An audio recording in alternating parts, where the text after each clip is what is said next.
What happens when you take a BMW M340i and give it a stage 1 remap?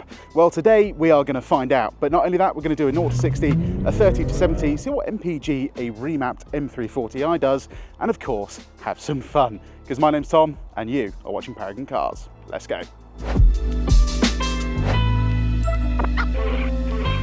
All right, mate, nice to meet you. How's it going? Good. So you're the proud owner of this BMW M340i, now with a stage 1 remap. Why did you buy it, and why did you sell your Audi S4 for this? I've been following the BM scene for a little while now, probably since 2015, where they started getting a bit more reliable for themselves. So I've just been following really, but had an S4 before this, normal living, everyday life, going to work and stuff, but the money I was spending on maintenance and looking after the car, it was getting to the point I could have spent money to have this instead, which I'd rather prefer. Not that the S4 is a bad car, I still like the S4, but I just prefer this really, truly. You know, I just followed them a long time. Still like Audi, good cars, but just a bit more driver inspiring this car, you know? So you heard it here first, folks. BMW is now more reliable than Audi. Let me know if you agree in the comments. Anyway, let's go for a drive and see what this car's like. All right, starting off coming out of a junction, let's just get my foot down. Yeah, straight up to 30. It's pretty nippy, isn't it? All right, we are going to test the MPG today, so we're going to do that first. So I've reset the trip computer. I'm going to see if it can still do 45 miles per gallon. Now, we have had this exact car on the channel before the owner bought it, so let's hope it's quicker than when it was stock. Anyway, let's get this thing on the motorway and see what it's like getting on the motorway and see what MPG it does. All right, coming on the motorway then, let's give it the beans. Oh my God, it just gets up to speed so quickly, doesn't it? Where you notice it as well is just above 4,000 revs. Definitely feels a little bit more responsive, and we've got XHP stage 2, which means the gear shifts are just that little bit faster as well. That feels so nice. And then we've got magnetic paddles. Don't cheap out on paddles, guys, because honestly, these just feel so tactile, so nice, and they kind of fit in with like the OEM style of the car. They don't look like there's too much going on, but they just feel nice. It feels like a G80 paddle out of an M3. Anyway, let's see what MPG this thing does, and then let's get on a B road and have some proper fun. Right, there was a bit of traffic on this run today, so we did about 30 miles per gallon, which, when you think about it, for a car that's got 450 horsepower, that's not the end of the world. But I have seen a lot more MPG out of an M340i before, so I don't know. I think it was just the traffic though today. Anyway, before we get on a B road, let's see what this car does on the 30 to 70 sprint.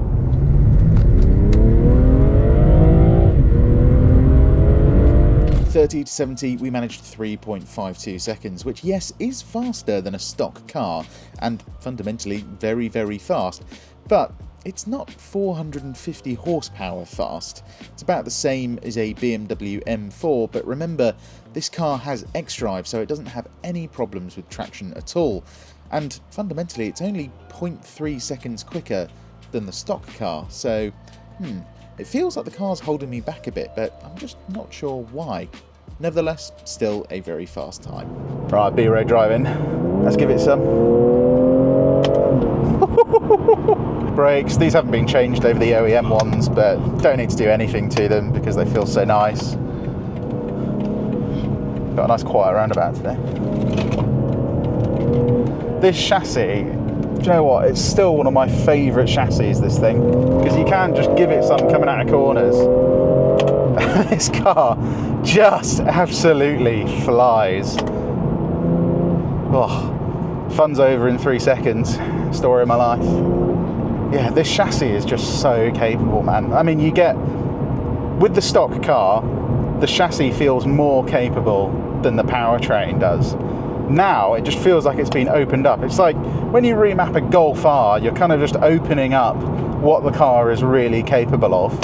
And this thing now, it just feels absolutely bang on. These G-Series M340Is are just ridiculous units. Yeah, this just feels absolutely mega on the faster stuff. But what's it gonna do 0 to 60? Stock this car will do about 4.1 seconds. We've tested it before, this exact car in fact. If you want to go and see that review, I'll put a link up in the top right hand corner for you. For now though, if you want to see what this stage 1 version does, 0 to 60, well, there's only one way to find out. Let's do it.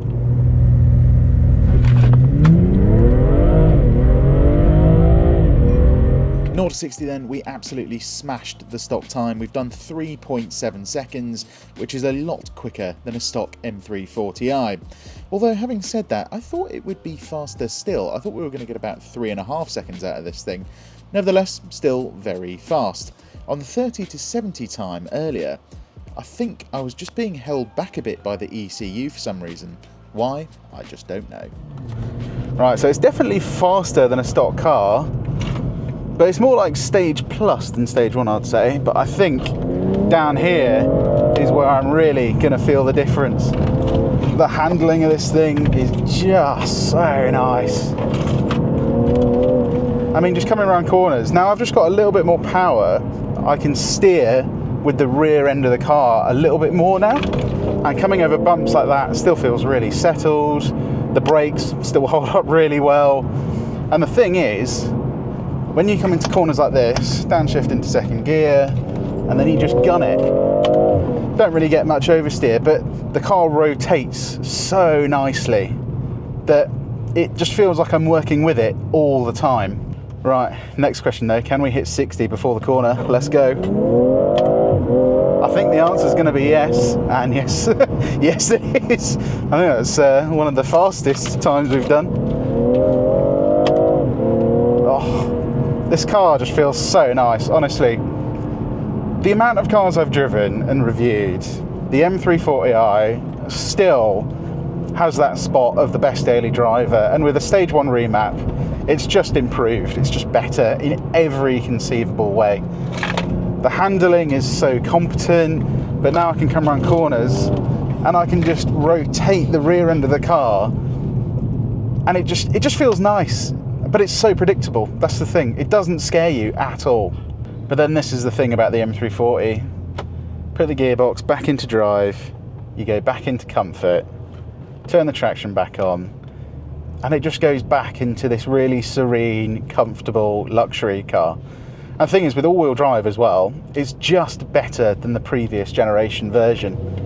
It just does everything better. And a stage 1 remap, if you're thinking about doing it, absolutely do it. And the owner of this car is actually going to bring his car back in a couple of months' time, hopefully with a stage 2 remap, and we're going to see what the difference is between this and that. So make sure you're subscribed if you want to see that. Anyway, as always, I hope you enjoyed content like this. If you did, give us a like, and why not subscribe, as not only can you see more content like this, you can see everything we have for sale, which unfortunately doesn't include the car in this video today. But we do have plenty of other BMWs, Mercedes, Audis, and sometimes Lexuses that you can have a look at. Link will be down in the description below. And as always, my name has been Tom, and you have been watching Paragon Cars. I'll see you guys on the next one. Cheers.